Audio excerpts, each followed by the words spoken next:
Welcome to Preserving the Pantry, where I talk about everything related to food preserving.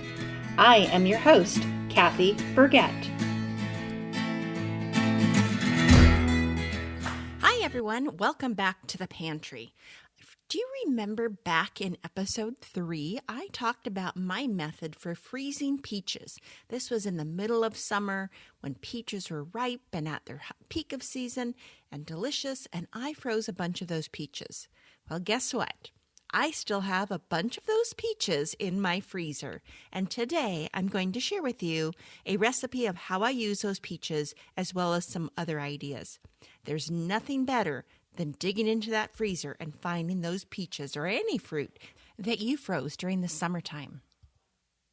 Some things you can do with those frozen peaches is we like to pull them out and just put some into a bowl, let them semi-thaw so that they're still a little bit frozen but a little bit thawed, and we just eat them like a snack that way.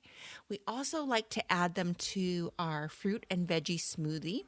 We add a handful of different types of frozen fruit along with fresh spinach, carrots, yogurt, and we just puree it all together and we have a delicious, healthy smoothie.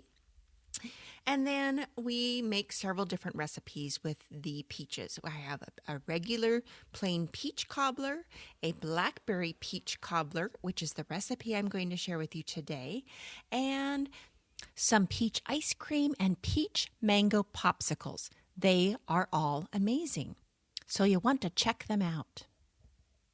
Now, let's talk about that Blackberry Peach Cobbler. Not only have I used my frozen peaches for this recipe, but I used my frozen blackberries. If you don't already have those two ingredients in your freezer, you're in luck because you can also find these readily available in your freezer at the grocery store. They'll sell bags of frozen blackberries and frozen peaches.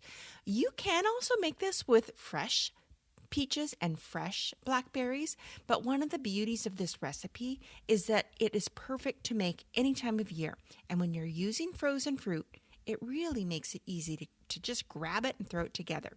Another great thing about this recipe is you don't have to wait for that fruit to thaw. We're going to be mixing it together frozen, adding it into our casserole dish, adding the topping and baking it. Turns out perfectly every time. So for this recipe, you'll need 6 cups of sliced peaches, and they should be frozen. You'll need 2 cups of frozen blackberries, 1 cup of granulated sugar, a 1/4 cup of flour, a teaspoon of ground cinnamon, a teaspoon of freshly squeezed lemon juice, and a teaspoon of freshly grated lemon zest. So that's for the filling.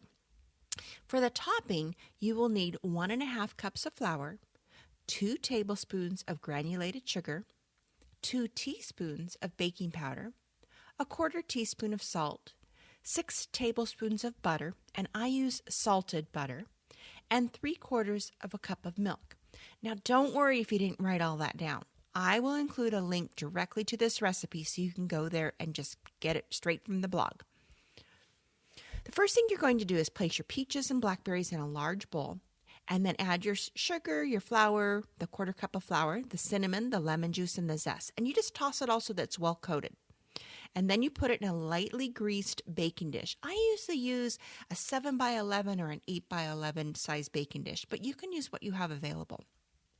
Then to make the topping, this is super easy, you put the remaining flour, the sugar, the baking powder, and salt together and just mix it so that that's mixed together.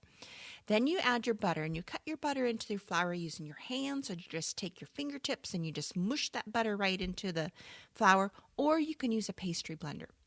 It should resemble coarse crumbs once you are done with that. Then you're going to add your milk, and you just stir it lightly or kind of fold it together until it's combined. And you just plop spoonfuls right on top of the fruit mixture. So I take 2 big spoons and I take a big scoopful of it, and I use the other spoon to scrape it off, and it just lays right on top of the fruit. You're going to bake this in a preheated 375-degree oven for 55 to 60 minutes until it's all bubbly and the cobbler topping is nice and golden. I like to let the cobbler cool, but you can still serve it while it's warm or even at room temperature. This is a great dessert, and you can top it with whipped cream or a scoop of vanilla ice cream, or just eat it plain. I hope that you give this a try, and I'll see you next week in the pantry. Bye. Thanks for listening, and be sure to tune in again next week for more episodes of Preserving the Pantry.